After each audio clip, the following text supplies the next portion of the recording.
Voy a grabar en esta computadora mientras tanto y voy a admitir ya a todos. Bueno, entonces ya, Vale. ¿listos? ¿Listos? Bueno, muy bien.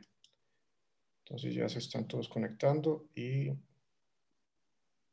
voy a irlo silenciando a todos. Bueno, Perrita tan bella. Oílo, pues. bueno, ya están todos silenciados. Bueno, muy bien, muy buenas noches. Siendo las 7 de la noche, damos inicio a nuestro webinar del día de hoy. Primero que hacemos este año. Este webinar es de la jornada de la Federación Latinoamericana de Cirugía de la Mano José María Rotela, un tema que nos ha sido asignado a Colombia para que estemos tratando el día de hoy sobre trauma y fracturas de la falange distal. Esta noche tenemos 4 invitados. La primera conferencia va a estar a cargo del doctor John Castañeda, cirujano de mano de la Universidad Nacional, quien nos va a hablar acerca de recomendaciones para el tratamiento del dedo en martillo por abulsión. Posteriormente, el doctor Andrés Gil, que nos va a hablar desde Manizales, va a hablarnos del tema de tratamiento de la no unión y malunión de las fracturas de la falange distal. Posteriormente, yo les daré una conferencia acerca de cobertura cutánea de la punta del dedo y finalmente la doctora Vida García nos va a hablar acerca de la reconstrucción aguda y tardía de las lesiones del lecho ungueal. Este es un tema que parece muy sencillo, pero es algo que todos tenemos que ver prácticamente todos los días en los servicios de urgencias y a veces en las consultas. Entonces, pues a pesar de ser un tema que todos creen que dominan mucho, siempre hay cuestiones que tenemos que discutir y aprender acerca de esto. Entonces, sean todos bienvenidos. Al final vamos a hacer una sesión de preguntas en la cual todos podrán estar preguntando sobre cualquier duda que tengan o aclarar cualquier cosa que quieran o también cualquier aporte que quieran dar de acuerdo a la experiencia que tienen con este tipo de lesiones. Entonces, muy buenas noches. Primero el doctor John Castañeda. John, buenas noches, ¿cómo estás? Buenas noches, muchas gracias por la invitación. Voy a empezar a compartir pantalla.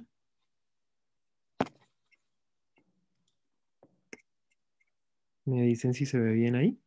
Sí, se ve bien, pues sí, ya, perfecto. Vale. Entonces, buenas noches para todos. A continuación vamos a hablar sobre o algunas recomendaciones sobre el dedo en martillo por abulsión. Por definición, entonces debemos recordar que inicialmente pues, fue escrito hacia 1880 y como tal fue una lesión es una lesión del extensor en su parte de la inserción distal que genera una incapacidad para la extensión de la interfalángica distal como tal en la zona 1 extensora y esto generará pues una pérdida de la extensión activa. En este caso nos vamos a dedicar a hablar de el mallet finger cerrado, no abierto, y sabemos que en caso de que no se haga un tratamiento adecuado, que la lesión pase desapercibida en algunos casos, podremos llegar a tener complicaciones como la deformidad en cuello de cisne compensatoria o la artrosis secundaria a algunas irregularidades y no congruencias de la superficie articular. Pues como sabemos, puede ser abierta o cerrada. Nuestra charla principalmente será sobre el mallet finger cerrado, que es el más frecuente de los dos. Y dentro del mallet finger cerrado tenemos la posibilidad de que haya una avulsión o no de un fragmento óseo que generalmente vemos en un 30% la presencia de esta avulsión con fragmento óseo y en un 70% sin fragmento óseo. En algunos casos esta lesión puede ser desapercibida y digamos que muchas veces que es vista en urgencias por los médicos generales, llevará a un desconocimiento del manejo asociado y por ende, digamos que muchas veces vemos en nuestras consultas pacientes con estas lesiones sin un tratamiento adecuado y ya con un tiempo avanzado de la misma. Generalmente el mecanismo de lesión asociado al dedo en martillo, entonces se considera que es una carga sobre el dedo extendido de forma súbita, que puede darse de dos formas, en hiperflexión o en hiperextensión. Generalmente cuando se produce en hiperflexión, veremos el mallet finger tendinoso en el cual existe principalmente la ruptura de la inserción distal del tendón sin fragmento óseo y cuando existe hiperextensión, esta hiperextensión llevará a que la parte dorsal de la falange distal genere una ruptura por el contacto con la falange media y veremos un mallet finger óseo en este tipo de lesiones. En cuanto a la energía necesaria, sabemos que la gran mayoría de los casos en los pacientes mayores se necesita una energía menor y esta está asociada incluso a actividades cotidianas, como incluso tender la cama pueden presentarse estas lesiones, mientras que en los pacientes jóvenes generalmente está asociada a actividades deportivas y se genera a partir de un trauma de mucha más energía. En cuanto a la estabilidad asociada, por ejemplo, al fragmento óseo, estudios nos muestran que cuando existe un compromiso de menos del 43% de la superficie articular no habrá inestabilidad y cuando existe un mayor compromiso del 52% sí habrá una inestabilidad asociada. Como tal, entonces, esta inestabilidad puede llevar a una subluxación, ya que las bandeletas laterales y parte del mecanismo extensor quedará insertado en este fragmento óseo y por ende, digamos que esta falange distal estará libre para su traslación palmar. Em, en cuanto al fragmento óseo, digamos que se considera que mayor de un tercio como tal de la superficie articular ya tiene un riesgo de inestabilidad, pero sabemos que incluso con fragmentos pequeños la inestabilidad y la subluxación se puede presentar, no solo menor al 43% como nos han dicho siempre. En relación al tamaño del fragmento, pues esta digamos que se considera la forma correcta para realizar la medición del fragmento óseo, que es importante, como ya dijimos, para ver qué tanto compromiso tenemos de la superficie articular.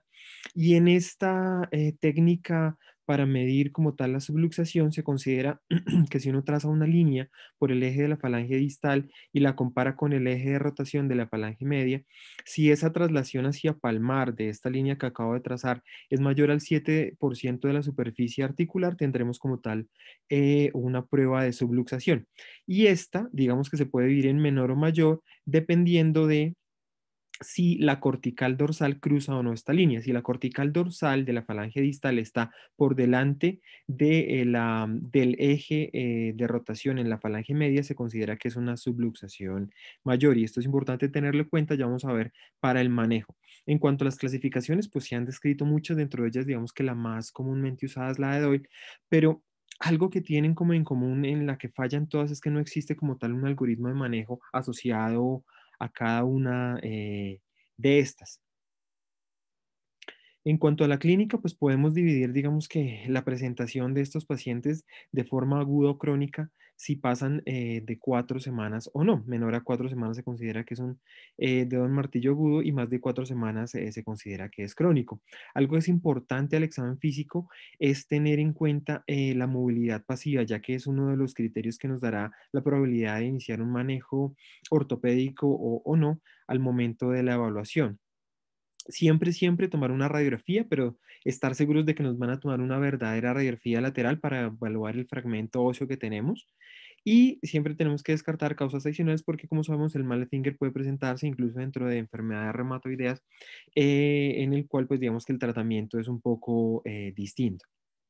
Entonces, ¿cuáles van a ser nuestros objetivos de tratamiento? Principalmente restaurar la extensión activa, lograr una longitud adecuada del extensor. Ya sabemos que cualquier alargamiento, es decir, cualquier aumento en la longitud del tendón llevará a pérdida de la función de extensión.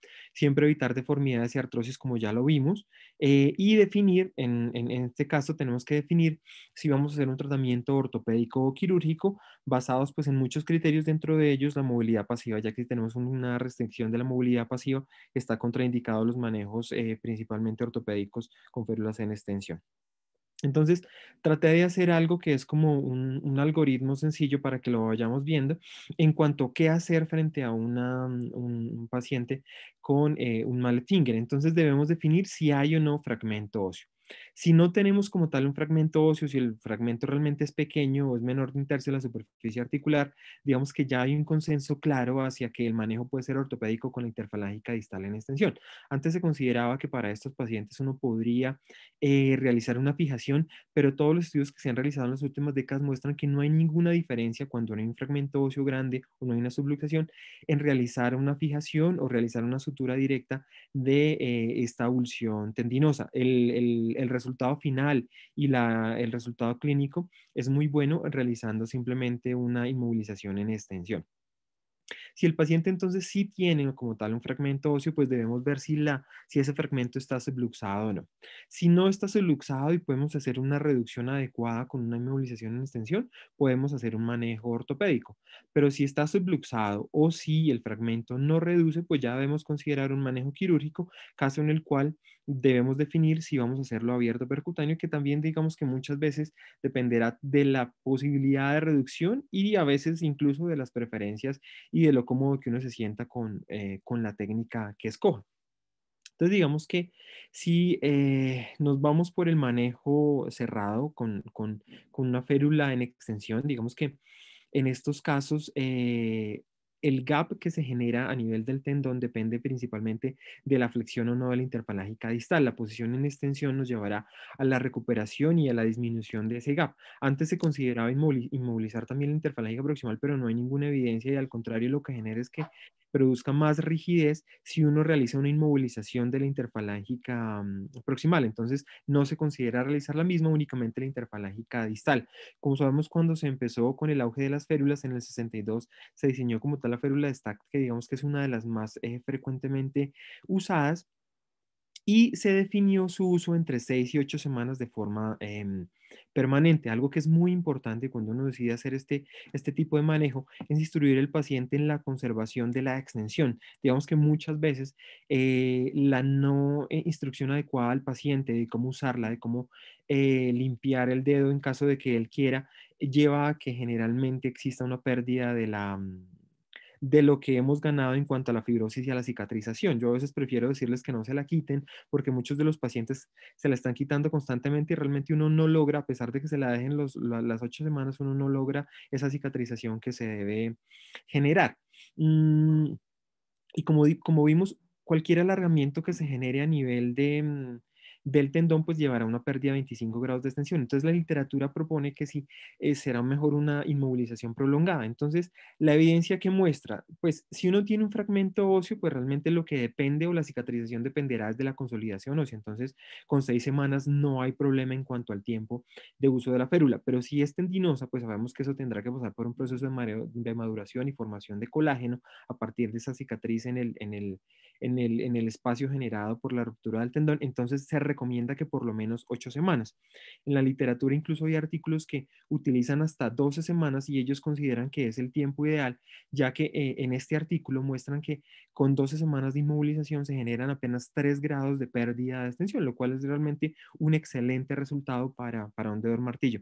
Pero en general el consenso y los resultados funcionales con menos de 15 grados de pérdida de extensión están dados para las 8 semanas en el caso de el mallet tendinoso principalmente.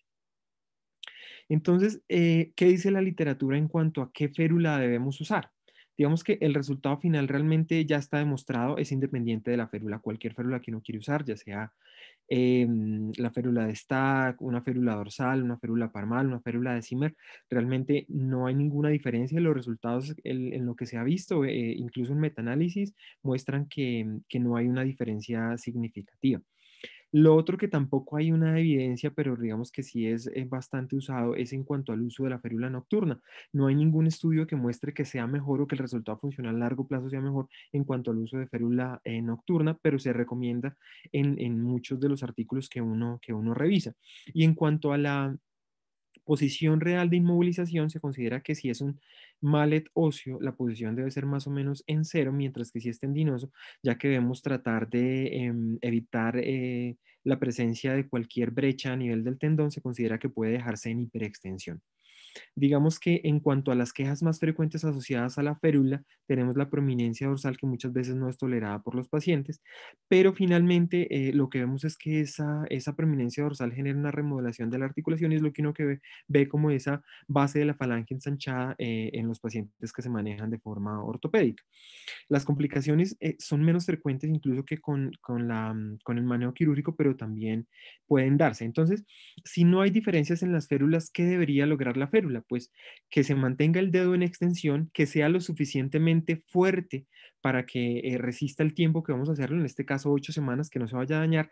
Y algo muy importante es que el paciente sepa qué hacer, que no se la debe quitar, que el dedo no debe llevarse a flexión, y eso es de las cosas más importantes para lograr un adecuado éxito en el tratamiento del mallet tendinoso u óseo de menos del 30% de la superficie articular. Personalmente, ¿qué hago? A mí me gusta usar la férula de Zimmer. Me parece que le da a uno una posibilidad de controlar mejor la extensión, le da a uno la probabilidad de mejorar, de generar la hiperextensión que se necesita para el caso de los pacientes con un mallet tendinoso. A veces genera menos molestias dorsales, digamos que uno puede utilizar ciertos métodos de fijación, ya sea con micropor o con cualquier otro método que le permita a uno el adecuado control y permite pues la inmovilización solo interfalágica distal y se adapta pues a cada paciente, porque a veces uno manda a comprar al paciente una férula de Stack y digamos que a veces el tamaño no es el adecuado, a veces compran más pequeña, más grande. Entonces digamos que yo prefiero asegurarme en que queda en la posición adecuada y me parece que es una muy buena opción y además es muy barato hacerlo.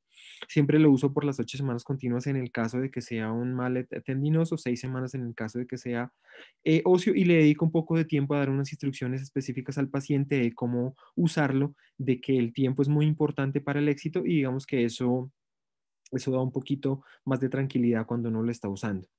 En cuanto a qué tanto tiempo podemos intentar usar la férula, digamos que algunos artículos mencionan que hasta 2 meses podría ser una buena opción tratar de, digamos, manejarlo aún de forma ortopédica, no quirúrgica.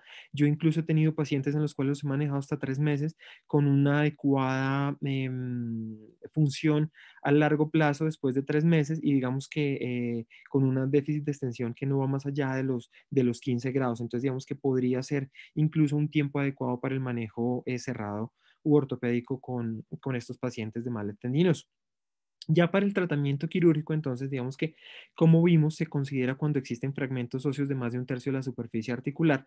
Esto, aunque no es digamos, el tamaño específico que se considera para la subluxación, digamos que en este punto se considera que hay riesgo de subluxación y por esto se considera más o menos en la mayoría de artículos que un tercio de la superficie articular podría ser el tamaño para realizar el manejo quirúrgico. Si existe subluxación, si el fragmento como tal no reduce, si hay un fallo de tratamiento con la férula que como vemos en la mayoría de las veces está asociado a unas malas indicaciones y un mal manejo y a una no tolerancia por parte del paciente, la mayoría de las veces por la no tolerancia a esa prominencia dorsal por el paciente. Y dentro de las opciones, digamos que existen muchas creadas, dentro de las más usadas está el bloqueo de la extensión con clavos, pero se han descrito técnicas con anclajes óseos, con tutores, con fijación directa del fragmento, con pull-out hacia la parte palmar, con configuraciones en 8, pero realmente lo que muestra la literatura es que independientemente del manejo, generalmente si uno logra el concepto básico que sería una adecuada extensión y una reducción adecuada, los resultados en general son buenos con cualquier método que uno elija. Básicamente también estará dado por lo que uno se sienta más cómodo en relación a ese tipo de manejo. Entonces, digamos que yo lo que hago generalmente es que si tengo un fragmento óseo y así la falange esté subluxada, lo que hago es que pongo la férula, le tomo una radiografía para ver si hay una adecuada reducción de ese fragmento y según eso tomo la decisión. Si no reduce o no corrige la subluxación, lo llevo a cirugía y el método que generalmente utilizo es el de Ishiguro con el de bloqueo en extensión, que es como vemos acá. Generalmente, pues uno puede evaluar, y aquí lo vemos, a veces dándole un poco más de hiperextensión con la férula Zimmer no va a lograr una adecuada reducción y ese fragmento queda muy, muy dorsal, que no es como digamos lo ideal y le da a uno la sensación de inestabilidad y por eso prefiere uno el manejo quirúrgico. Pero a veces simplemente llevando la férula a una posición neutra, como vemos, se reduce el fragmento, se controla de forma adecuada y no hay necesidad de un manejo quirúrgico mientras el fragmento esté en una situación o una posición adecuada y no haya una subluxación asociada. A veces incluso con que solo el fragmento esté en contacto, pero no haya un fragmento grande hacia atrás, uno puede estar tranquilo de llevar ese paciente con un manejo cerrado no quirúrgico, que es lo que yo hago pues en mi práctica. Y si ya no hay un adecuado control, si el fragmento es grande, si existe persistencia de la subluxación, pues ya lo lleva uno a una técnica de bloqueo de la extensión con una técnica de Ishiguro, que es lo que vamos a ver inicialmente acá. Digamos que cuando se describió lo que uno hace es tratar de bloquear la extensión, bloqueando también el fragmento y llevando la falange distal, reduciéndola mediante extensión al fragmento que previamente bloqueé. Dentro de la descripción inicial, pues se consideraba que el primer clavo que yo coloco a través del tendón para bloquear la movilización de ese fragmento debía estar paralelo a la falange media, y el segundo clavo, cuando ya realizo la reducción del fragmento, debería estar oblicuo a este, más o menos en la configuración que vemos en este caso. Pero han existido modificaciones generando entonces una entrada entre 40 y 45 grados, a veces 30, a veces un poco más, y con un bloqueo de la extensión a 0 grados del segundo clavo que pasa transarticular. Pero ¿qué dice la literatura entonces al respecto de esto? Digamos que se han hecho algunos estudios y este me pareció un estudio juicioso donde hicieron una correlación estadística en la cual se hizo una correlación de Pearson y se encontró que había una relación negativa entre la entrada del clavo y la probabilidad de pérdida de extensión. ¿Esto qué quiere decir? Que encontraron que el mejor ángulo en el cual debería hacerse la reducción era 40 grados de entrada del clavo dorsal y el bloqueo en extensión en cero de la interfalángica distal. Con esto, más o menos, digamos que se logra una pérdida de menos de 3 grados de la extensión de la falange distal en el tratamiento a largo plazo. Es lo que se considera con este tipo de manejo. Y es muy importante siempre tener la adecuada posición de los claves.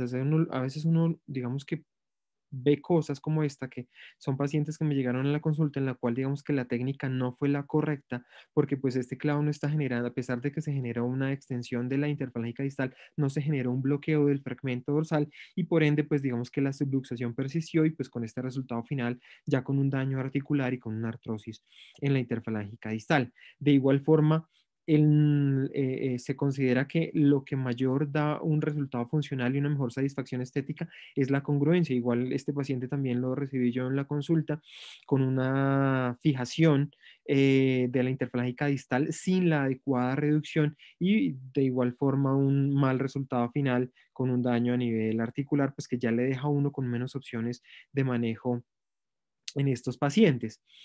Digamos que entonces, sabiendo esto, o sea, sabiendo que si no hay un fragmento grande, que si es solo tendinoso, podemos hacer un manejo ortopédico y que si es un fragmento grande o que si está subluxado, hacemos un manejo quirúrgico, ¿cuál es la controversia entonces en relación al manejo? Realmente se pregunta uno si se puede hacer un tratamiento conservador a pesar de la subluxación y hay artículos que demuestran que se puede. Estos digamos que lo argumentan en cuanto a las probabilidades, incluso me parecen tasas altas, pero muestran tasas que pueden haber complicaciones de entre 50, 40 y 50% en el manejo abierto, menos en el manejo no, no quirúrgico u ortopédico.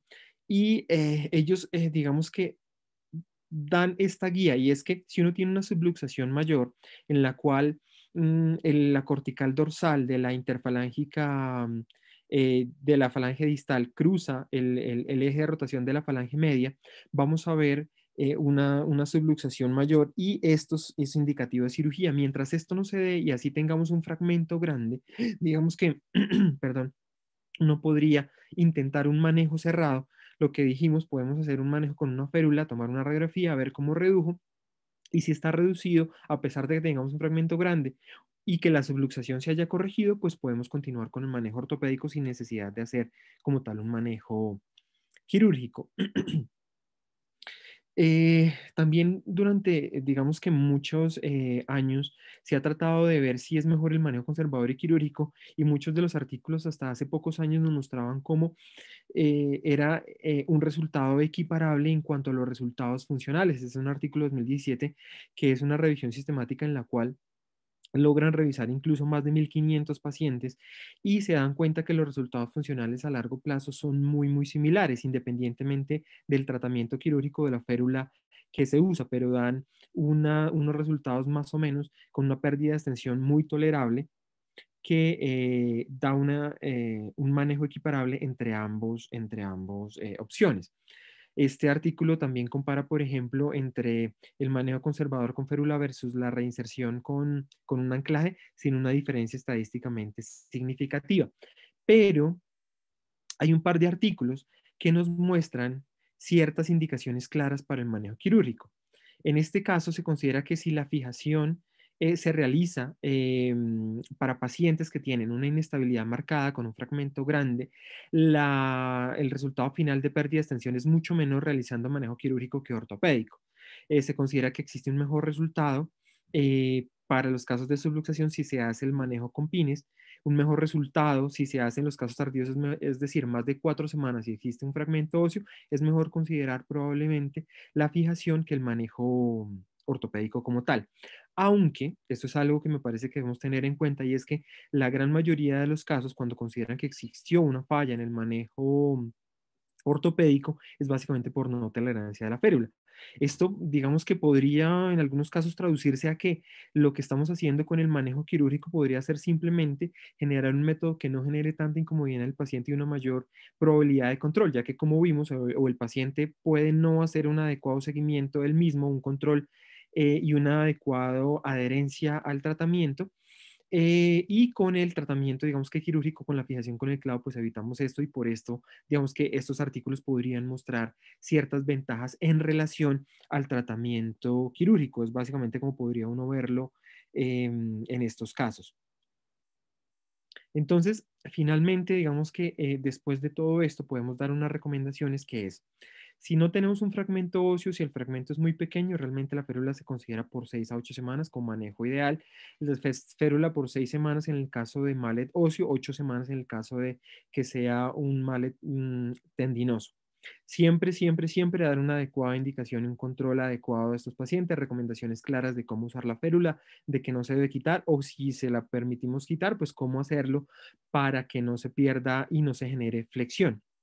Si existe entonces subluxación menor o fragmentos grandes, evaluar la reducción. Si ese fragmento reduce, podemos hacer el manejo con férula. Si no reduce, pues consideremos el manejo quirúrgico. Y finalmente, si existe una subluxación mayor, recordar esto cuando la cortical dorsal de la falange distal está por delante del eje de rotación de la falange media, considerar en estos casos la cirugía, que como vemos es el mejor resultado para la parte funcional en cuanto a pérdida de extensión.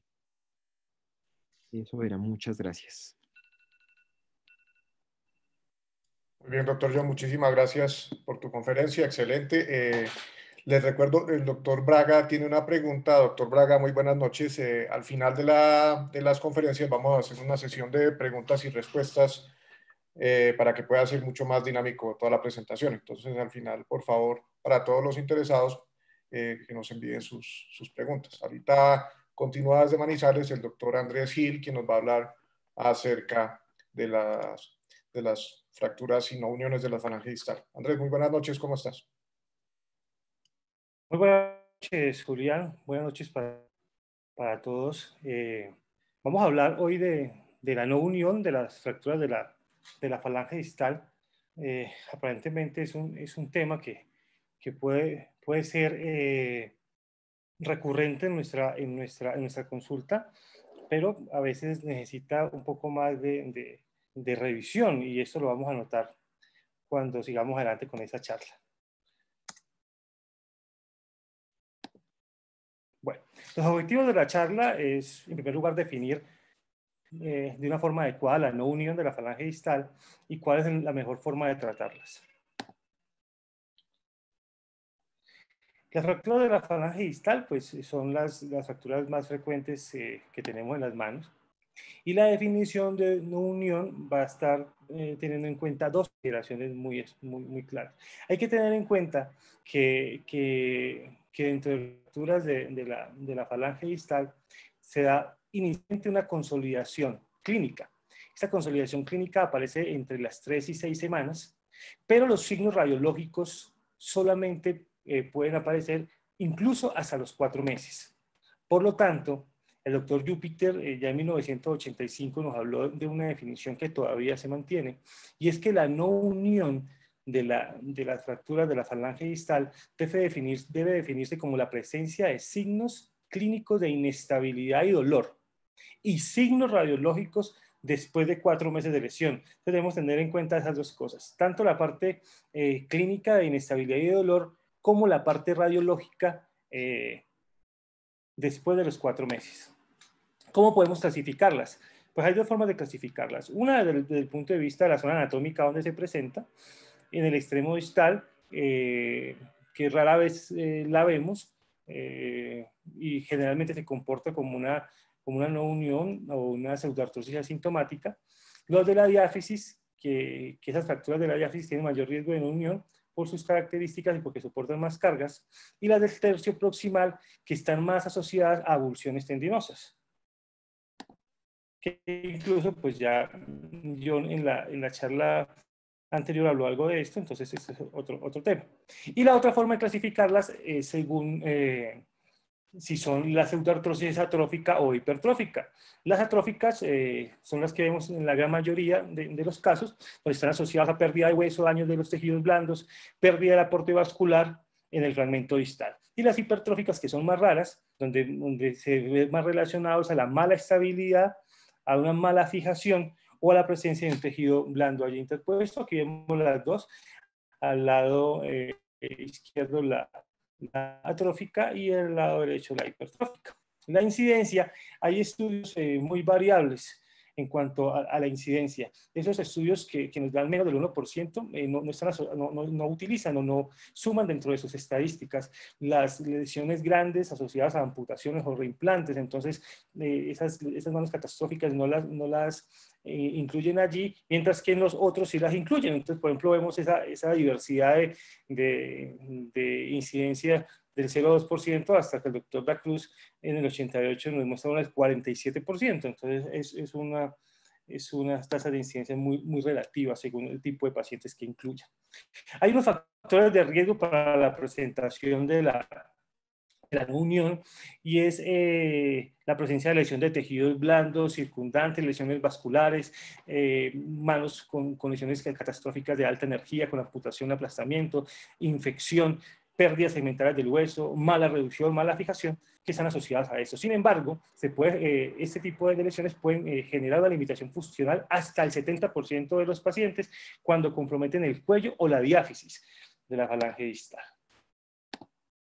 Opciones de manejo. No hay un consenso sobre cuál es el tipo indicado ideal de manejo en estos casos. Solamente hay recomendación de expertos y tenemos publicados solo series de casos.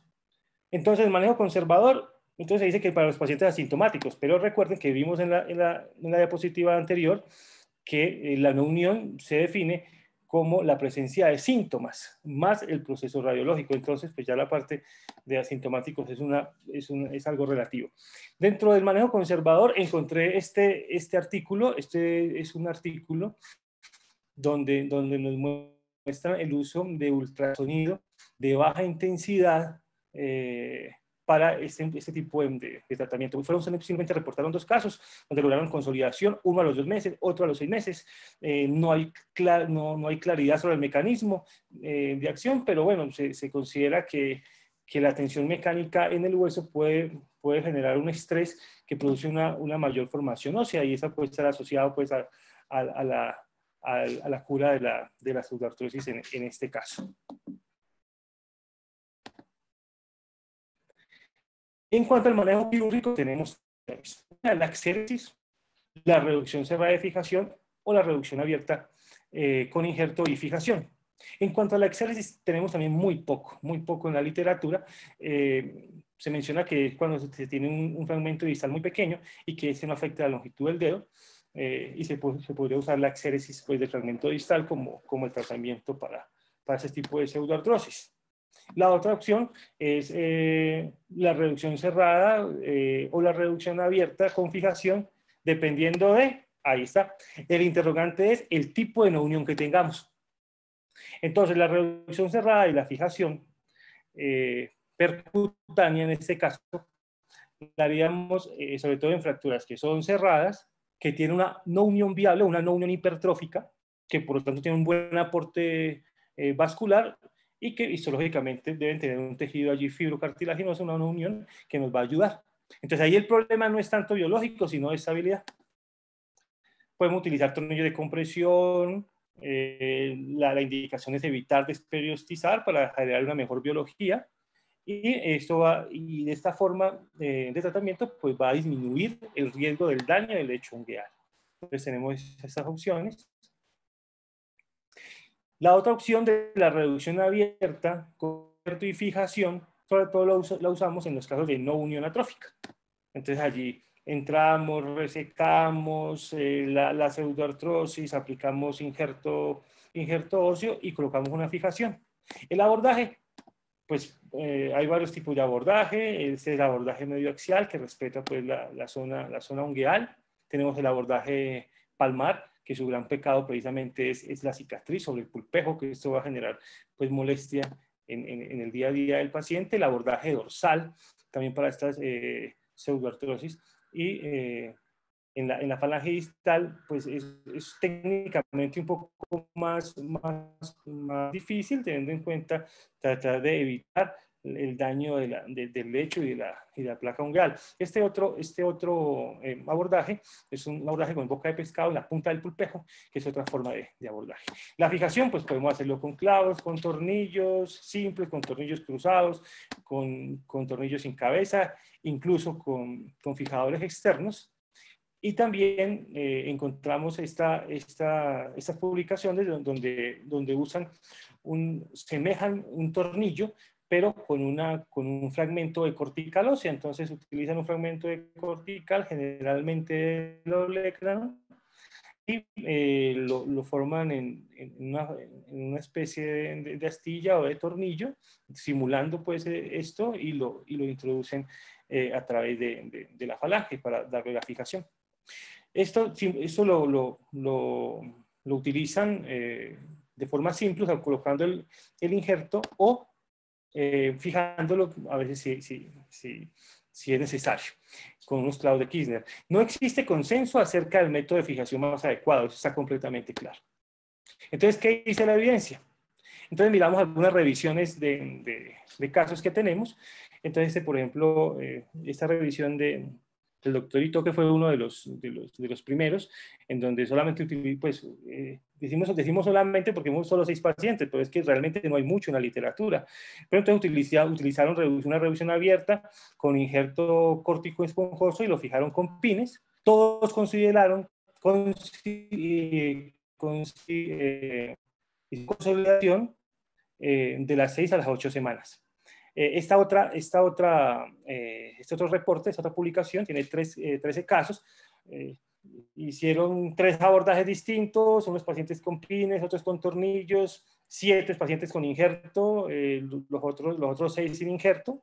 La conclusión fueron que dieron buenos resultados. Al final todos consolidaron, pero como no fue muy específico, entonces uno aquí no puede tomar una conclusión en cuanto al tipo de abordaje o el tipo de fijación.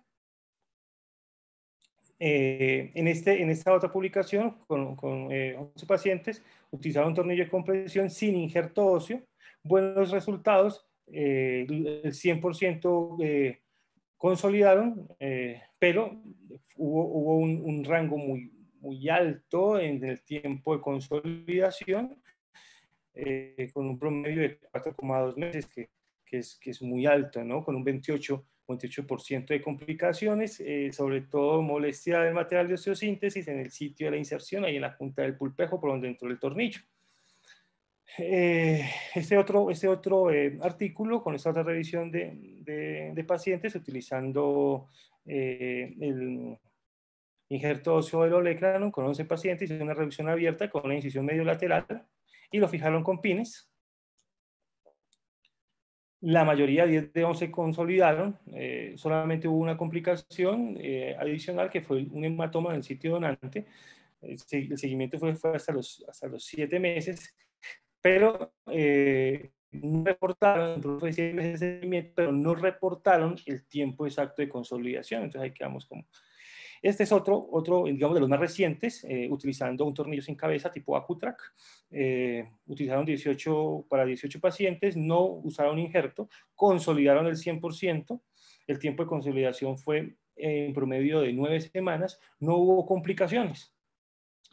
Este otro artículo más reciente del Journal de Hand Surgery nos muestra eso con 13 pacientes utilizando lo que les digo, el injerto de córtico esponjoso en forma de astilla o en forma de tornillo, pues.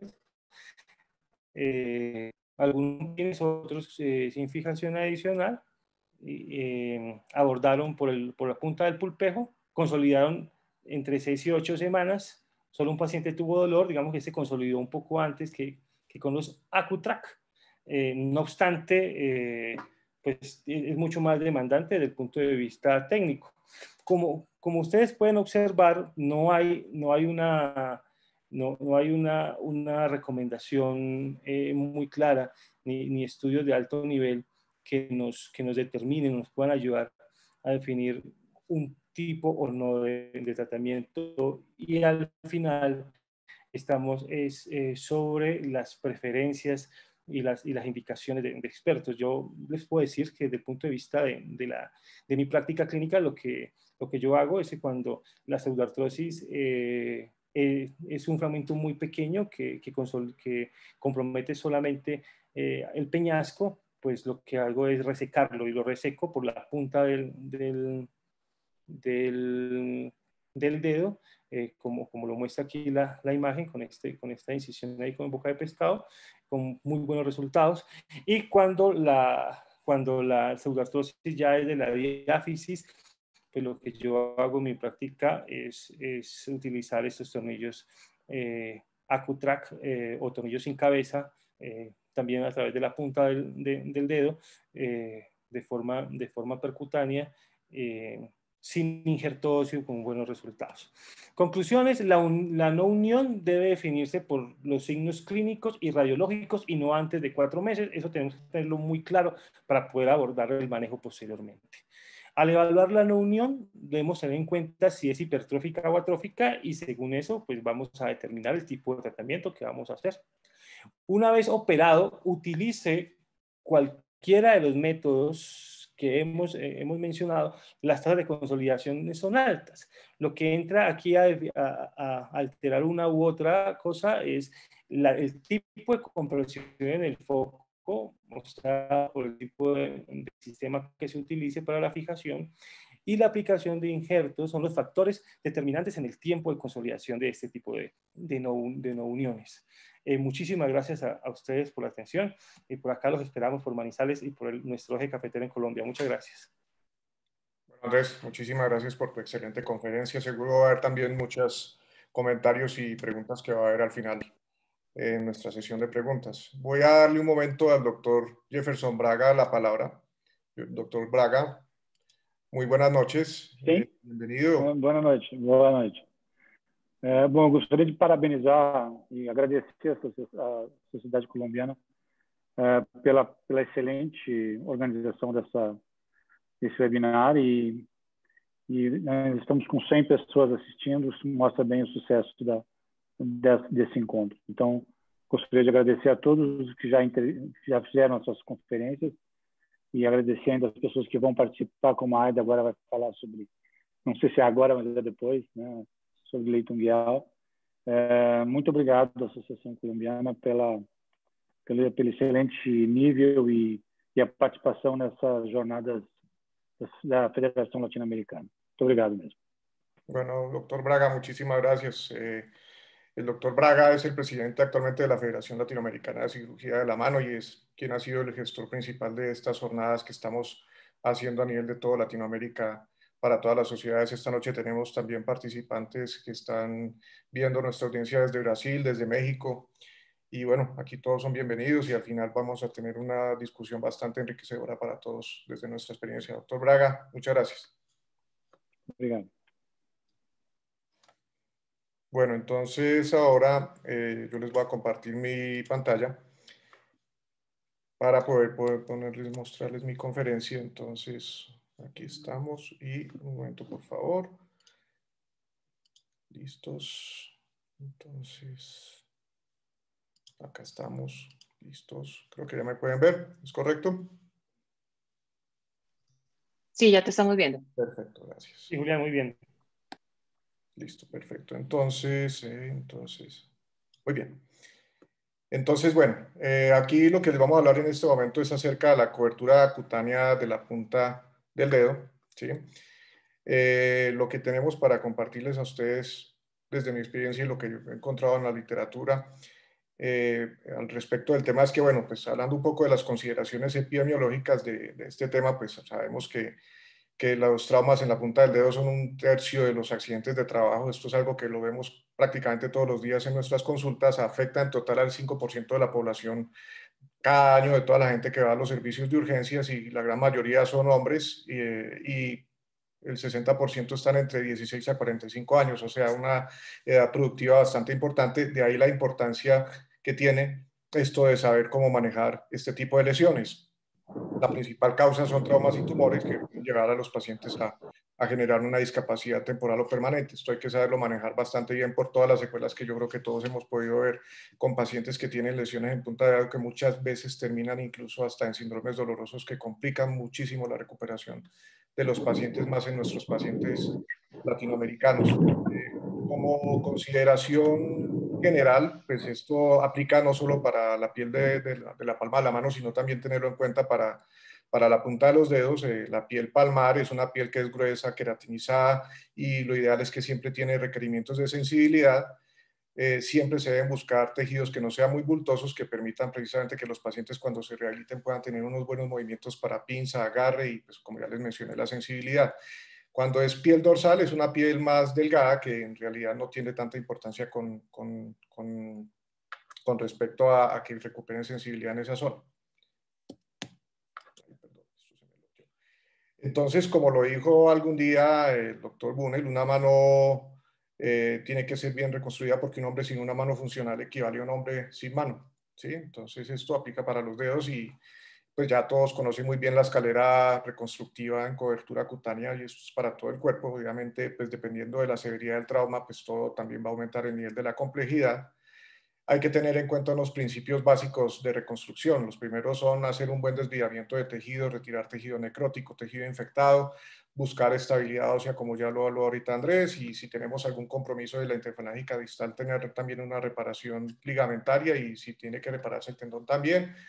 En los dedos, en las puntas de dedo, pues es muy difícil la reconstrucción neurovascular, pero pues igual todos sabemos que los tejidos, desde que haya algo de tejido viable, pues muchas veces, por severo que sea el trauma, las falanges distales sobreviven. Pensar en una muy buena cobertura cutánea, y algo que es muy importante es una rehabilitación temprana para los pacientes. Hay que tener en cuenta que no hay nunca un esquema simple de reconstrucción. Todas las lesiones en cada paciente van a ser diferentes. Hay que tener en cuenta el tipo de colgajo que se va a hacer y los tiempos que los pacientes van a tener en cuanto a la reconstrucción y la rehabilitación. Mirar siempre los factores locales de la herida, y pues muy importante, dependiendo de la formación y de las capacidades del cirujano, los factores del cirujano y los factores del paciente. Pero siempre hay que tener en cuenta que el defecto de cobertura se debe manejar de acuerdo a lo que necesita el paciente y no de acuerdo a lo que sepa hacer el cirujano. Entonces, siempre cuando se está mirando el tipo de herida, hay que buscar el tamaño, el sitio, la cara y el tipo del defecto, el sitio donante, si va a dejar alguna cicatriz, alguna morbilidad de otro dedo, de otra parte de la mano, pérdida funcional, el tipo de colgajo que se va a hacer respecto a la textura, al color, al volumen, y la sensibilidad y la composición. Respecto al paciente, es importante saber su dominancia, la edad, el género, en qué trabaja, las preferencias y las comorbilidades que pueda tener. Y pues, como ya mencioné, respecto al cirujano, el conocimiento, su habilidad, y pues también está la preferencia del tipo de reconstrucción que sepa hacer. Entonces, siempre buscar lo más simple, pero que permita una adecuada cobertura con una buena recuperación funcional, una menor morbilidad en la zona donante, y lo que se busca idealmente en los pulpejos es dar sensibilidad. Todos conocemos muy bien la clasificación de Allen y Docter, entonces pues en esto es muy básico. Pues básicamente todos sabemos En Allen 1, pues que lo ideal es hacer una cicatrización dirigida. Hay quienes hacen injertos de piel, a mí personalmente no me gustan porque dejan unas cicatrices que muchas veces pueden ser dolorosas y muchas veces el tiempo de recuperación de un injerto es casi que el mismo o más largo que el que un paciente tiene cuando se hace cicatrización dirigida con curaciones diarias, con vaselina, con furacin, con lo que quieran, ¿sí? En Allen 2 están los colgajos de Atazoy y de Cutler, que pues todos los conocemos y los sabemos hacer muy bien. Ya cuando tenemos defectos un poco más grandes y sobrevivió la porción ósea y tenemos una buena parte de tejido de la uña, entonces pues aquí ya hay que buscar opciones de cobertura de la porción del pulpejo. Entonces en esto pues siempre ahí está la opción del colgajo homodigital que se puede llevar neurotizado para permitir que tenga recuperación de sensibilidad. En ocasiones, cuando no es sensibilizado, a veces hay crecimiento de filetes nerviosos dentro del tejido cicatricial y hay pacientes que refieren que recuperan por lo menos una sensibilidad protectiva. Los colgajos homodigitales pues tienen unos principios de elevación desde la falange proximal para poderlos llevar con un buen pedículo y que nos den una buena cobertura distalmente sin que quede una tracción del dedo. La recomendación es no llevar más allá del pedículo, más allá del tercio medio de la falange media para no tener riesgos de dejar el colgajo desvitalizado. Con defectos ya mucho más grandes, una buena opción son los colgajos heterodigitales que pues, se pueden elevar desde el dedo adyacente desde que haya unas buenas condiciones de tejido. En defectos palmares, cuando el defecto es dorsal, se puede levantar también un heterodigital adipofacial para cubrir un segmento dorsal. Pero pues tienen el problema que muchas veces no pueden tener sensibilidad, aunque como les digo, hay pacientes que después de 4 o 6 meses refieren que han logrado recuperar algo de sensibilidad protectiva, que es importante. Entonces aquí pues casos de colgados heterodigitales bastante comunes, eso los conocemos todos. Cuando hay defectos que ya están siendo un poco más extensos, los colgajos Cuava de las perforantes de metacarpianos dorsales también dan para una buena cobertura más extensa de los dedos, que es una muy buena opción también. En cuanto al pulgar, el gold estándar y la mejor opción siempre va a ser un cross finger, porque este cross finger tomado de la falange proximal del segundo dedo puede llevarse neurotizado con la rama sensitiva terminal del nervio radial, que está ahí nomás en todo el pedículo, en toda la zona del colgajo, y se puede neurotizar este colgajo y permite recuperar una sensibilidad a nivel del pulpejo del pulgar que para los pacientes, para la pinza y la función en su mano es muy buena. Está también la opción del colgajo Cervolant, el colgajo en cometa, que pues, se basa en la primera perforante del primer metacarpiano dorsal, que también su elevación es técnicamente sencilla, se puede llevar tunelizado para poder hacer coberturas en defectos que nos permiten cubrir la falange proximal del pulgar y pues dan también muy buenos resultados funcionales.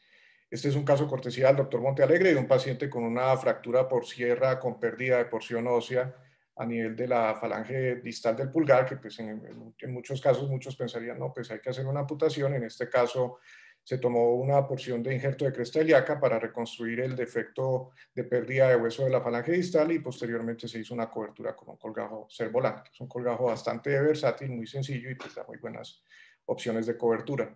Hay otras opciones de colgajo como el colgajo tipo Queston, que pues también cuando se puede esqueletonizar para poderlo avanzar, permite hacer una cobertura a la falange distal y en este caso si se puede esqueletonizar y lo saben hacer, se puede utilizar y haciendo esa esqueletonización se previene de dejar la deformidad en flexión de la interfalángica del pulgar, que a veces hay algunos colgajos que pueden dejar ese tipo de secuela y terminan siendo más molestos para los pacientes. Y ya en defectos mucho más grandes, pues está la opción de hacer colgajos libres, ¿sí? Como tipo wraparound, que se toma una porción completa de tejido y se cubre todo un defecto completo. En defectos dorsales, una opción que está descrita, a mí me gusta mucho, que es un colgajo descrito precisamente por el doctor Braga, que es el colgajo adipofacial. Yo ya he tenido la oportunidad de hacer varios, va bastante bien. Todos conocemos muy bien la irrigación que hay precisamente a nivel de la porción dorsal de los dedos, que son ramas perforantes que vienen directamente de las colaterales y van adyacentes a todas las articulaciones. De este colgajo la recomendación es no ir más allá tampoco del tercio medio de la falange media para poder tomar las últimas perforantes y permite hacer cobertura de defectos cuando hay pérdida de uña, que está ahí exposición ósea, este es un caso mío, y permite hacer una muy buena cobertura de la porción dorsal del dedo, pues la secuela es que se pierde la uña, pero se salva la falange distal y permite a los pacientes tener un muy buen resultado funcional. O también en otros defectos dorsales, pues están los injertos de piel parcial, si no hay pérdida de la uña en porciones proximales y no hay tampoco exposición tendinosa, es una buena opción hacer un injerto de piel, que es bastante sencillo. Hay otros colgajos, como el colgajo que describió Mokawa, que es el colgajo hipotenar de flujo reverso, es una buena opción para cobertura de falange distal del quinto dedo. Este es un colgajo que se toma de la perforante del colateral cubital del quinto dedo, es de flujo retrógrado, es básicamente toda la piel que está sobre el abductor digiti quinti, y se puede elevar completamente de una forma muy segura. Es algo dispendioso, pero pues es realizable, y con este pedículo permite hacer coberturas bastante bien de porciones de la falange distal del quinto dedo. Y están los colgajos a distancia, para quien lo sepa hacer. A mí personalmente pienso que hay muy buenas opciones para coberturas con colgajos locales, pero pues igual a veces esto es un recurso que está a la mano y pues tiene la ventaja que es fácil técnicamente, pero tiene los problemas que pueden generar mucha incomodidad para los pacientes, pueden ser muy bultosos, entonces a lo largo puede traer más problemas para la recuperación del paciente y pues siempre van a ser muy incómodos. Entonces estos colgajos pueden a veces requerir 2 tiempos quirúrgicos, o requieren 2 tiempos quirúrgicos mientras se limita, y pues con estos pacientes, cuando uno requiere una rehabilitación precoz, pues va a terminar en pacientes con rigidez y con más problemas. Entonces, personalmente yo no los recomiendo, no me gustan. En la medida que se puede hacer otras opciones, siempre es lo mejor. Entonces, como conclusiones, pues cada vez en la cirugía de mano hay más avance de conocimiento, lo cual ha permitido desarrollar más técnicas. Recuerden que en miembro superior, ya conociendo todos muy bien todas las perforantes cutáneas que hay, se puede desarrollar cualquier tipo de colgajo que uno quiera, y hay muchísimas opciones. Los cirujanos tienen que tener muy buen entrenamiento y siempre tienen que llevar y tener los principios de reconstrucción para todos los casos individuales, y siempre va a haber literatura disponible y van a ver que hay una técnica buena para casi cada defecto. Para esto está la medicina basada en la evidencia hoy en día, que nos ha permitido tener mejores resultados de reconstrucción del miembro superior, con menor pérdida de colgajos, más control de la infección, buena recuperación ósea y una mínima morbilidad del sitio donante, con costos menores y menores tiempos de hospitalización. Muchas gracias a todos. Esto era lo que les quería compartir. Ahorita ya la doctora Ida García va a continuar con nuestra conferencia para manejo de lesiones de la punta de la uña. Entonces voy a dejar de compartir aquí la imagen. Un segundo, por favor. Y listos. Entonces, Aida, muy buenas noches. Muchas gracias por tu participación. Hola, buenas noches. ¿Cómo estás? Ahí están viendo mi pantalla. Ya estamos viendo tu pantalla, es correcto. Bueno, muchas gracias por la invitación. Por último, yo les voy a hablar de una parte que es la matriz unguial y la uña como tal. Como nos dijo Julián, el segmento del cuerpo más afectado en un accidente laboral es la mano, y sobre todo el tercio distal de los dedos, que compromete la uña y el lecho unguial. La uña no solo tiene un principio o una función estética, también es una estructura que protege toda la matriz unguial, y unos estudios también nos han demostrado que tiene propiocepción, que es capaz de discriminar 2 puntos o un monofilamento, lo cual quiere decir que no solo el pulpejo tiene propiocepción, sino la uña también, así que tiene función también para la parte sensitiva o de la propiocepción. Es importante saber que el crecimiento de la uña tiene un tiempo. Generalmente le decimos al paciente, en un mes le crece la uña, pero realmente no es en un mes. En 40 días crece la porción de la uña que está sobre la matriz germinativa, y 120 días se demora en crecer el resto de la uña que está sobre la matriz no germinativa. Así que usted debe ser claro con el paciente y decirle mínimo 100 días para que usted tenga una uña nueva después de una lesión a este nivel. Y la mejor forma de prevenir las deformidades y sobre todo la parte de deformidades estéticas de la uña es dándole un manejo adecuado a las lesiones en agudos. Muchas veces las menospreciamos, decimos, no, eso es un machucón, como decimos aquí en Colombia, y no le paramos bolas. Y las cicatrices en las matrices unguiales son las que generalmente pueden producir las deformidades en la uña. Entonces, siempre que tengan un trauma por aplastamiento o tengan una avulsión, como lo ven acá de la uña, es necesario quitar la uña por completo y hacer una sutura con sutura absorbible, 5 ceros o 6 ceros, y hacer una reposición de uñas. Si el paciente llega sin la uña, pues hay que ser recursivos. También se puede usar la parte del macrogoteo y diseñar una uña sintética, o lo que usamos en la mayoría de los hospitales, que es acetato que hemos lavado y hemos esterilizado.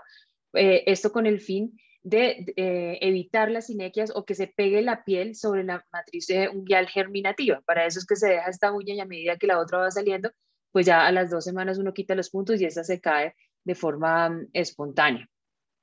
Siempre nos han dicho que si tenemos un hematoma subunguial de más del 50% de la uña, tenemos que quitar esa uña y mirar qué pasó con el lecho unguial. Pero eso está un poco controvertido y esto es uno de los artículos que no lo dice, porque de 123 pacientes que tenían un hematoma de más del 50%, solo el 10% tuvieron una lesión de matriz unguial. Entonces, ¿qué hay que tener en cuenta para tomar la decisión de quitar la uña y revisar qué pasó? El mecanismo del trauma. Si es un trauma por aplastamiento severo, debe quitar la uña si el hematoma es más del 50%, y si se asocia a fractura del penacho o de la fractura o de la falange distal, también se debe retirar la uña y reparar la matriz unguial. Si es un trauma pequeño, no está avulsionado, no tiene fractura, con las trepanaciones, que las puede hacer con el bisel de una aguja, hace varios agujeros en la aguja, bastará para drenar el hematoma y así estará manejando usted el trauma del lecho unguial como tal. Cuando ya tenemos pérdida del lecho unguial, tenemos varias opciones de manejo. Una que me ha parecido que es muy aplicable es usar una matriz acelular, una matriz dérmica acelular, que actualmente la hay en el mercado, y entonces se cubre todo el defecto y esto nos va a hacer un lecho para que posteriormente se haga el injerto de matriz, ya sea de un área donante del pie o simplemente poniendo un injerto de espesor total. ¿Con qué fin? Ustedes pueden ver aquí que hace el efecto visual de una uña. Este paciente lo que tiene es un injerto, este es al día 30 posoperatorio, entonces no tiene una estructura dura, pero visualmente sí tiene una estructura que se parece a la uña y pues es protectiva. Claramente no va a tener la propiocepción de la uña. ¿Qué tiene de bueno este sistema? Pues que el área donante es muy pequeña para el injerto, que ese injerto va a tener un área receptora funcional porque usted ya ha puesto una matriz acelular que le está haciendo ese lecho. No solo sirve para traumas, sino también para tumores cuando hay que hacer resecciones extensas. Manejo ambulatorio con una satisfacción del 92%. ¿Qué tiene en contra? Como todos los injertos, puede haber una retracción y entonces pues ya la apariencia no va a ser estéticamente tan bonita como la que vemos acá. Otro del armamento que tenemos para cuando tenemos pérdida del lecho unguial es hacer un injerto de lecho unguial. Generalmente el área donante es el hallux, entonces usted debe retirar la uña, tomar el injerto y pues como ustedes pueden ver acá los resultados estéticos son bastante buenos. Es importante que tengan una técnica atraumática. Yo personalmente no le pongo tantos puntos como ven allí. Simplemente unos puntos que mantengan el cubrimiento, que lo mantengan en el área que ustedes lo necesitan y yo pongo una uña sintética o un acetato para mantener el espacio y que no se me vaya a pegar el injerto. Y pues ustedes ven que el resultado final estético es bastante bueno. El grupo del doctor Lozano y sus colaboradores nos describen en este artículo cómo rotan y avanzan un colgado célulo adiposo. Entonces hacen una disección muy cuidadosa de todo el tejido celular del pulpejo y se lo traen hacia el dorso de la uña y lo suturan al remanente de matriz unguial germinativa. ¿Eso qué hace? Va a crear un lecho para que la uña pase de la matriz germinativa y crezca sobre ese lecho nuevo que se ha hecho con este colgajo celular adiposo, consiguiendo una efectividad del 92% con excelentes resultados en 14 de 15 pacientes que nos refieren en el artículo, como vemos acá. Entonces ustedes ven, no es una uña perfecta, no es una uña normal, pero estéticamente es aceptable y también pues la parte funcional de la uña. Entonces ustedes ven acá que se rota, es muy importante y ellos lo aclaran en su artículo, que se debe hacer una disección muy, muy delicada del colgajo para poderlo traer y rotarlo para que alcance a cubrir todo el defecto y llegue hasta el remanente de matriz unguial germinativa que tienen para conseguir estos resultados. A nivel del pulgar, cuando perdemos toda la matriz, podemos hacer un cubrimiento a manera de crossfinger para que esa sea la base de un área receptora, ya sea para un injerto de matriz unguial o el injerto de espesor total, creando el aspecto visual de una uña. Este tiene una efectividad de más del 90%, pero no tiene una satisfacción muy buena debido a que pues, la cicatriz del crossfinger es bastante grande y pues la incomodidad también del paciente estar 2 semanas con los 2 dedos pegados, pues también lo refiere como una baja satisfacción. Pero pues es una forma de manejar. Creo que hay alguien con un micrófono abierto. Es una forma de manejar los defectos a nivel del pulgar. Cuando ya tenemos una pérdida no solo de la matriz, sino del pulpejo y parte de la parte ósea, tenemos que analizar si lo que nos queda de matriz unguial será lo suficiente para tener una uña funcional o no. Entonces, si tenemos más del 25%, podemos dejar esa matriz y permitirle a la uña que crezca. Si tenemos menos, es mejor resecarla porque va a ser una uña dolorosa o en pico del oro o estéticamente tampoco va a ser muy aceptable. Este es, yo creo que de los métodos más fáciles, más reproducibles y con mejores resultados a nivel estético y funcional. Y es un colgajo de poniquio. ¿Y qué hace este? Este no es que haga que la uña sea más larga. Lo que pasa es que visualmente nos deja despejada más parte de la uña, de la matriz germinativa. Entonces usted podrá lograr hasta una apariencia visual del 40% más de la uña, como lo vemos aquí en esta técnica, o como les voy a mostrar acá. Entonces lo que hacemos es que el eponiquio se recoge, se recoge hacia proximal y nos va a dejar expuesta el 40% de la uña, como lo vemos acá. Entonces aquí pasamos de tener este segmento de uña solamente a tener todo este segmento despejado. Entonces la apariencia visual es muchísimo mejor. ¿Qué tiene en contra esta técnica que se recoge aquí a los lados? Que puede quedar este abultamiento al final de la cicatrización. Entonces hay otra técnica que también, bueno, este es un ejemplo que les traigo. Miren el segmento tan pequeño que queda de uña. O sea, ustedes dirían, no, ahí ya no va a quedar absolutamente nada de uña, pero está toda la matriz germinativa. Y cuando la recogemos, miren todo lo que ganamos de longitud.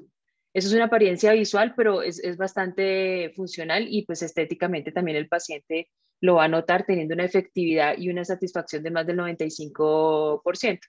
Esta es otra técnica donde lo que hacemos es rotar el colgajo, no lo recogemos, sino que resecamos este segmento y lo traemos hacia proximal.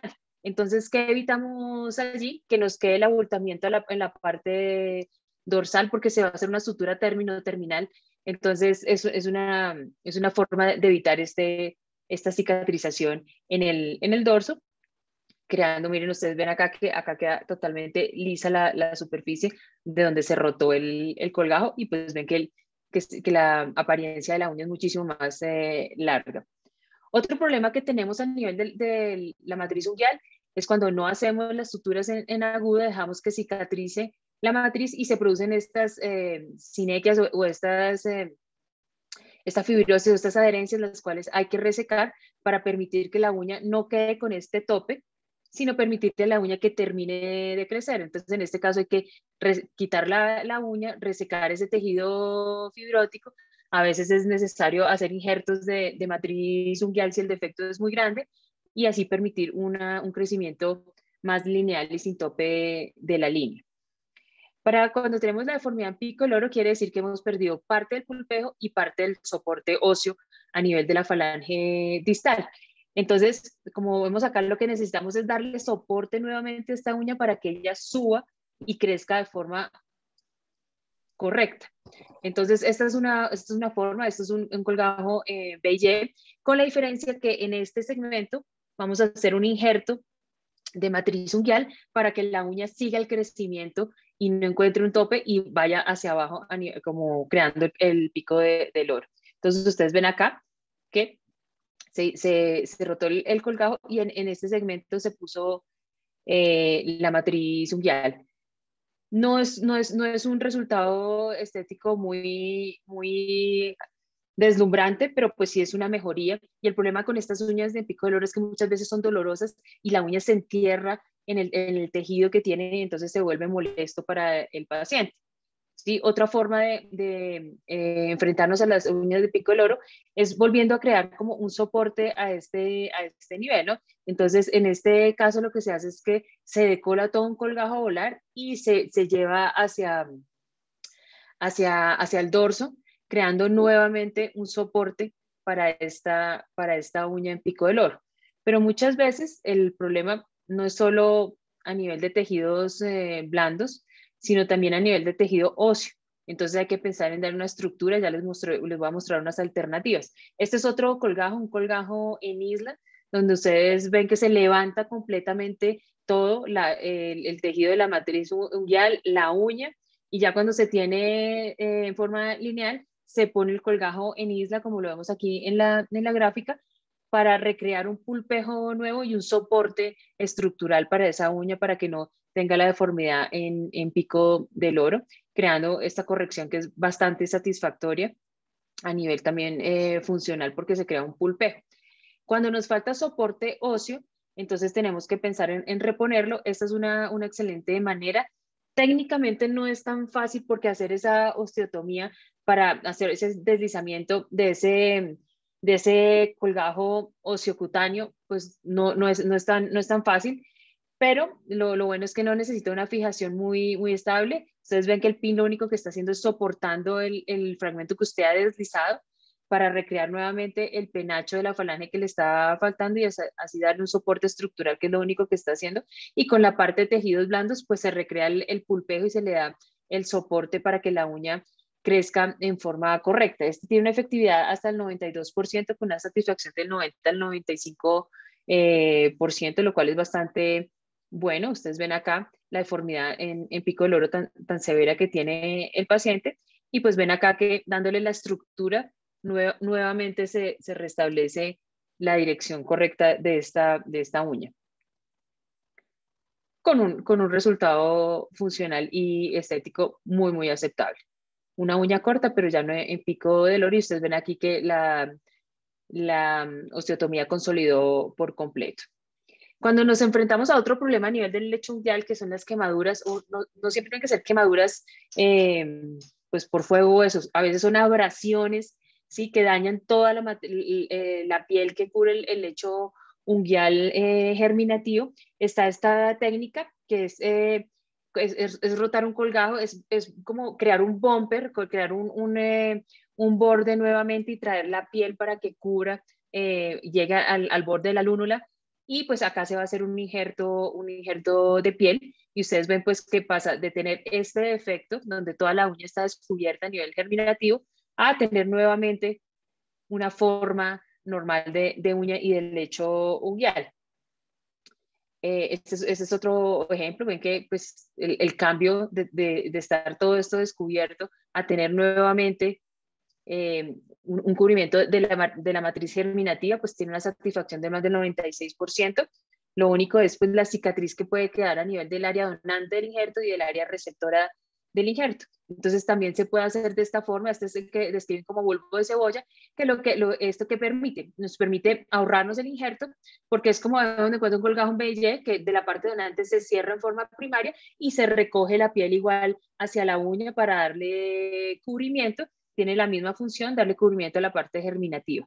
Cuando ya realmente hemos perdido toda la uña, pues la microcirugía es nuestro mejor armamento. Podemos hacer un colgajo de wraparound o hacer una transferencia parcial del artejo, como lo vemos acá, o este que es un wraparound que, como ustedes ven, pues el resultado final es muy bueno, con una satisfacción también alta, pero el área donante sí puede crear problemas, y por eso pues la satisfacción no es tan alta. En la actualidad hay prótesis también, que como ustedes pueden ver acá, ustedes ven que a la paciente le falta toda la falange distal, y ustedes pueden ver el detalle de la uña, que es exactamente igual a las otras. Entonces, estas son prótesis netamente estéticas, no requieren un receptor, un tornillo ni nada, simplemente encajan al vacío, y pues ellos hacen una interfase ya sea así o con un anillo. Y por último, pues los tatuadores también pueden ser nuestros amigos. Ustedes ven que el efecto visual de este tatuaje es excelente. Ustedes ven que aquí no hay uña, y al ponerle una uña uno ve como más largo el dedo, y el efecto visual de de esta, pues le da casi una normalidad a la mano. Entonces, estos tatuajes en 3D, igual que lo hacen como los pezones con las mujeres que tienen procesos de cáncer, pues tienen un efecto visual excelente para el manejo de la parte estética. Entonces, para llevar a casa, los hematomas subunguales no siempre no quiere decir que si sea más del 50% usted tenga que quitar la uña.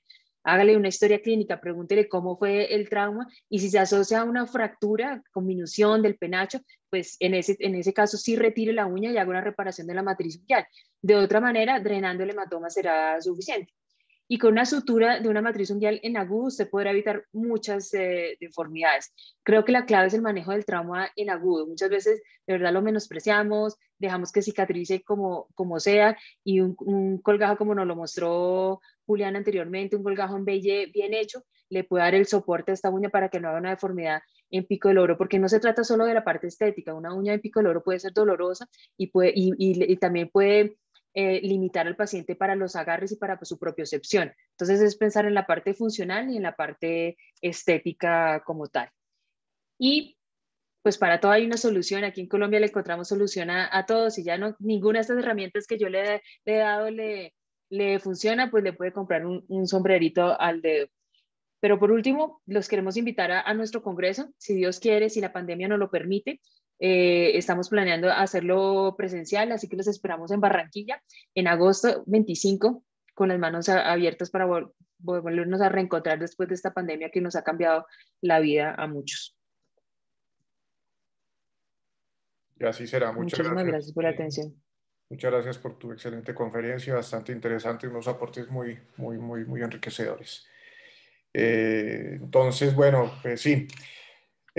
También les quiero recordar y los invito para el próximo mes. Vamos a tener el otro webinar que vamos a realizar por parte de Colombia, que es de compresiones de miembro superior. Tenemos ya confirmado la presencia del doctor Alejandro Espinosa de México, que nos va a hablar de este tema, y va a ser el martes 27 de abril para que se puedan agendar. Les recuerdo, y por favor coméntenle a quienes no nos pudieron acompañar esta noche, que este webinar va a quedar grabado en la página de Asosimano. Pueden entrar directamente a la página de Asosimano y ahí van a encontrar la grabación de este webinar, y al igual también en la página que tenemos creada de Asosimano en YouTube, donde pueden encontrar este y todos los webinars que hemos realizado hasta ahora. En este momento vamos a pasar a la sesión de preguntas. Entonces vamos a empezar. Hay una pregunta para ti, Julián. Sí. Dicen, las lesiones por degloving o desguantamiento, ¿qué colgajo prefiere o qué estrategia quirúrgica utilizaría? Bueno, todo depende. Ahí está la clasificación de Urbaniak, que es bastante clara respecto a este tipo de lesiones por degloving, que casi siempre es por anillo, en pacientes que sufren un arrancamiento de la piel. Aquí el problema es dependiendo de cómo están los pedículos que quedan en el dedo, porque como esto es un trauma que es por arrancamiento, casi siempre hay un daño bastante extenso del endotelio. Entonces muchas veces, para poder tratar de salvar el dedo, toca ir un poco más atrás buscando porción de una arteria que, aunque sea, esté buena, y que haya también venas buenas para poder reconectar. Entonces, en casos leves, pues uno desde que le queda a uno un pedículo, es reparar nervio y tratar de manejar la herida con colgajos locales o curaciones. Pero en casos ya severos de arrancamiento del dedo, si los tejidos están viables, si no hubo mayor lesión ósea y tenemos los tendones viables, está la opción de un colgajo wraparound. El tejido avulsionado en estos dedos no se puede volver a reimplantar por la severidad del trauma, porque tiene muy mal pronóstico. Entonces, desde que haya y se encuentre un buen pedículo proximalmente sin un mayor daño endotelial después de la exploración, la opción es un wraparound. Pero desafortunadamente la gran mayoría de estas lesiones terminan en amputación del segmento, y uno siempre tiene que ser muy claro con los pacientes. Lo que sí no recomiendo es en agudos, si se va a hacer la amputación del rayo al paciente, no solo con fines médico-legales, sino hay que dejarlo adaptar a su lesión y a su condición, y después de ya un tiempo él está recuperado, se le puede plantear la amputación del rayo, pero no hacerlo en agudo. Eso sí es una recomendación que doy.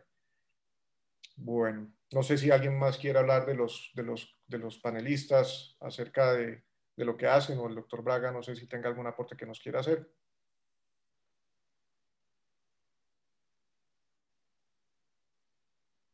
Tiempo máximo, Julián, para esperar para el wraparound. Tiempo máximo para esperar para el wraparound debe hacerse para evitar la necrosis del hueso debe hacerse en las primeras 24 horas. Eso sí, no debe pasar mucho tiempo porque se nos va a necrosar el hueso cuando está expuesto, se deseca y pues aparte del riesgo de infección. Doctor Braga, buenas noches. ¿Nos iba a comentar algo? Sim, gostaria de fazer uma pergunta para a Aida sobre o enxerto de leito unguial que venha do hálux ou enxerto de pele para reconstituir o leito. O que você prefere? Pues el injerto de leche unguial del Alux da muy buenos resultados. Lo malo es que hay que explicarle al paciente que pueden ocurrir complicaciones a nivel de la uña del Alux, ¿no? Y nosotros acá que tenemos zona tropical y los pacientes usan zapatos despejados, generalmente prefieren que uno no les haga nada en los pies y le toca tomar uno las otras opciones. Sí, lo que pasa es que el injerto de piel no es la mejor opción para reconstruir por las características del tejido, que el tejido del lecho unguial es un tejido muy especializado. Entonces, un injerto de piel no va a funcionar bastante bien para permitir el crecimiento de la uña. Entonces, siempre va a ser mejor la opción del injerto de Alux. Es la mejor opción. Sí. Sí. Okay. Bueno, para el doctor Andrés Gil hay una pregunta también. Que la hace Pilar Duque. Andrés, ella quiere saber que si para ti la opción es para fracturas o no uniones de fracturas de la falange distal con tornillos sin cabeza, ¿qué tipo de tornillos prefieres y de qué diámetro? Estás sin sonido. Ahora el micrófono. Andrés. Muchas gracias. El diámetro ideal pues también va a depender del tamaño del fragmento y de la falange, pero por lo general lo que utilizamos son tornillos de 2,4, que es el que generalmente más se puede conseguir. Hay tornillos de 2.0 que sería, yo pienso que la mejor opción. Y en el tipo de tornillo de esos tornillos sin cabeza, hay tornillos que son con cabeza ocultable y tornillos sin cabeza. La mejor opción son los tornillos sin cabeza, que son los tipo Accutrack, que en la parte proximal del mismo pues son más delgados, tienen menos diámetro y podrían en un momento determinado generar menos lesión sobre la parte o el fragmento distal de la no unión. En conclusión, lo ideal sería un tornillo sin cabeza de 2.0 milímetros, pero lo que generalmente más podemos conseguir en el mercado son tornillos de 2,4 milímetros que también nos pueden servir sin problema. Sí, muchas veces... Yo tengo ahí una anotación. Sí. No, dale, Juli. Sí, es que muchas veces la limitación es sobre todo por los convenios de las entidades de salud que tienen convenios con algunas empresas proveedoras. Hay una empresa proveedora, no puedo mencionar su nombre para evitar aquí conflicto de intereses, pero hay una empresa proveedora que da los tornillos canulados tipo Accutrack que son de 1,5, un diámetro muy bueno para falanges distales, porque hay que tener en cuenta también que la gran mayoría de nuestros pacientes son de una mano pequeña. Entonces muchas veces el tornillo de 2,4, de 2,0 a veces puede ser un poco grande para estas falanges y yo creo que la gran pesadilla de cualquiera de nosotros es estar metiendo uno de estos tornillos y que se nos estalle la falange y lo que nos quedó de hueso. Entonces también es una muy buena opción esos tornillos. Yo los he usado y va bastante bien. Sí, pero no es mandatorio tener tornillos canulados ni ocultables ni sin cabeza. Usted con un tornillo convencional de cortical también lo puede hacer porque la cabeza es plana. Lo importante es que lo requinte y lo deje totalmente adherido a la falange. Entonces yo lo que hago es que hago una incisión muy pequeñita y lo paso que vea que pase y que la piel le queda por encima porque no siempre tenemos el recurso de tornillos canulados, ni sin cabeza, ni ocultables. Pero una cosa que yo he tomado de mi experiencia con pacientes de ARL es que generalmente estos pacientes yo no los opero antes de 6 a 8 meses. ¿Sí? El problema es que el radiólogo le pone en la radiografía que el paciente igual foco de fractura sin consolidación, pero creo que algo clave es que sea sintomático, que le duela. ¿Sí? Yo cada vez me uso más el ecógrafo y veo si hay puentes óseos. No es fácil, hay que tener un poquitico de entrenamiento, pero creo que a los 3 meses es algo apresurado a meterse uno a hacer una corrección de no unión de una falange. Yo siempre espero mínimo 6 meses y el paciente tiene que estar sintomático porque hay estudios que nos muestran que radiológicamente usted puede ver las fracturas en los huesos pequeños como las falanges hasta por 1 año. Entonces creo que no es una urgencia a los 3 meses ya pensar en hacer una cura de no unión. Correcto. De hecho, la definición, como hablábamos en la conferencia, la definición de una unión no es antes de los 4 meses. La definición es claramente Ujú. después de los 4 meses y con sintomatología de dolor e inestabilidad. Exacto. Porque, como bien lo dices, tiene que estar acompañado de las dos cosas, lo clínico y lo radiológico. Sí, totalmente de acuerdo. Bueno, aquí hay otra pregunta, esta sí es para John, y bueno, aquí la hacen para todos, y es, ¿cuál es la experiencia actual en el uso de la dermotenodesis en casos crónicos recalcitrantes de dedo de martillo? John. Pues, bueno, digamos que lo que yo he hecho para casos crónicos depende igual si es tendinoso u óseo. Si digamos que es óseo, lo que se recomienda y lo que uno puede hacer es hacer una reducción abierta, tratar de hacer como un reavivamiento del foco e incluso uno puede hacer nuevamente ya sea una fijación con un tornillo de ese fragmento si lo permite, si es lo suficientemente grande, o hacer una técnica ya sea de bloqueo de la extensión, puede ser con la técnica de Ishiguro. Si es solo tendinoso, también podría uno intentar hacer la tenodermodesis, digamos que es una buena opción. Hay algo claro y es que, digamos que el dedo del martillo crónico,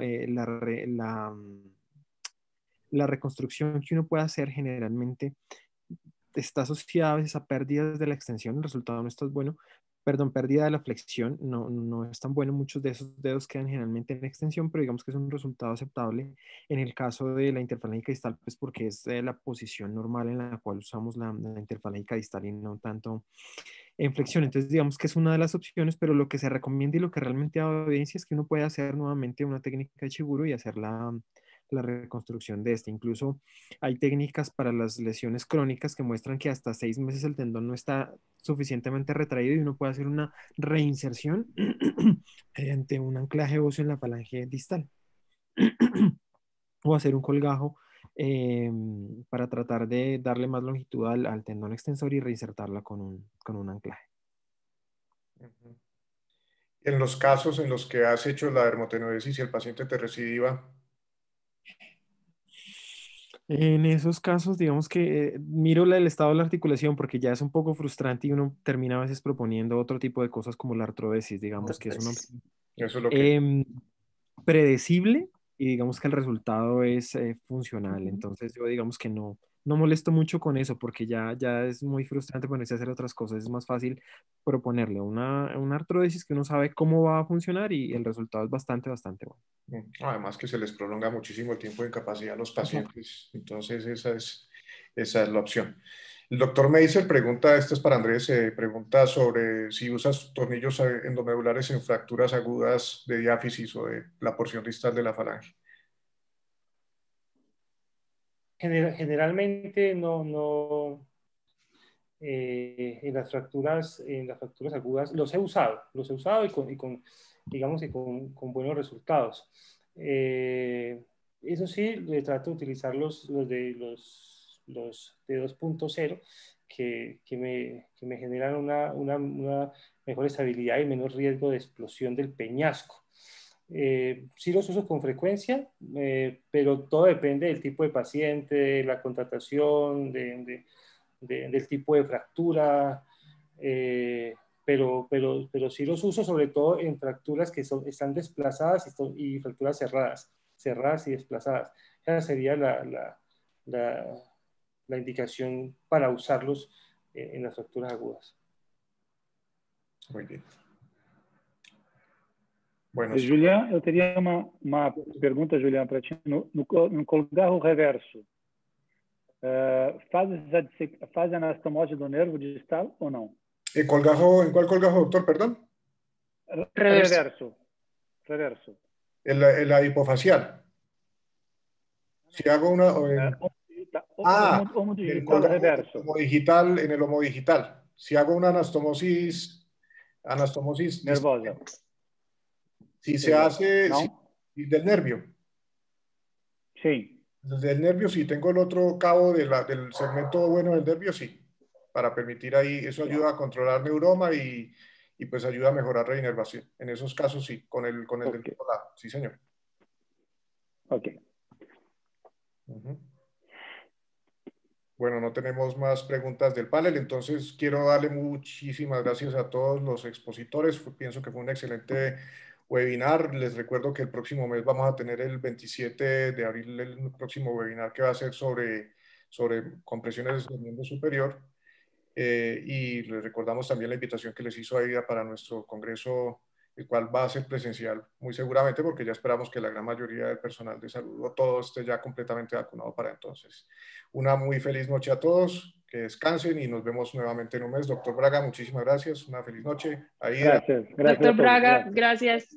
Que estén muy bien. Gracias a todos. Gracias a todos, hasta luego. Gracias. Gracias a todos, feliz noche.